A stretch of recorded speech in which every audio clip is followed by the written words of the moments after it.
Okay, this is going to be the guide for the Cryo Queen. I mean, Cryo Queen's pretty simple, but for almost every boss, you're basically just going to want a bunch of single target damage, and a lot of these builds you might see just on other bosses because I think these are probably the most solid single target. For magic, we got um, the Phantom Popper and the Dawn, or the Dusk Armor. And the Dusk Armor actually has a crazy uh, passive like ability whenever you use at night. Now, if you're farming, you're probably not going to want to be switching to night like forcefully. So that or use the Spider Right, doesn't matter. But I like to roll all my magic trinkets with mana regen. Because you probably don't really need the damage because Phantom Popper just does so much single target. Basically, let's see what's it called. The Forbidden Spellbook. You're gonna need that. Increases magic damage 50%. That's too good to pass up. And the other two are just mana regen. So the max mana I think is a little overrated. Ranged, basically the same setup as for Reaper, but you want single target.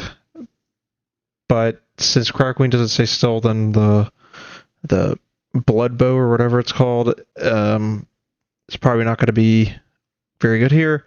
So Living Shoddy with some Void Bullets or the Raven's Nest.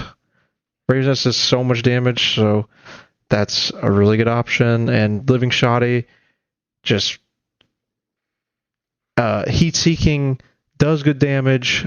I have it upgraded to tier 4, so it's like, any weapon you upgrade to tier 4 is going to be top tier for the most part. But Living Shoddy just is really good. Has a lot of little projectiles. Let's see, melee. I think even after the boomerang nerf, boomerang's still really good at single target. I do the Clockwork Heart and the Manika because you can switch it off with the Pauldrous or something off with the Pauldrous Cauldron or whatever it's called, or the Challenger's Pauldron. But I think this is a fine setup. It still generates a good bit. Maybe switch out the Lifeline for Challenger's Pauldron. Maybe in the middle of a fight if you can. And then summoning. Phantom Caller is just the best summoning weapon. I think it has the same summoning weapon as the one you get from the Spider Boss, but the beauty of the Phantom Caller is that it can move through, like it doesn't have any collision, so really OP in my opinion compared to some of the other summoning weapons that have to literally walk around stuff. And then the Dusk Armor summons these like crescent moons that do absurd damage, but you have to keep summoning them, but that's okay.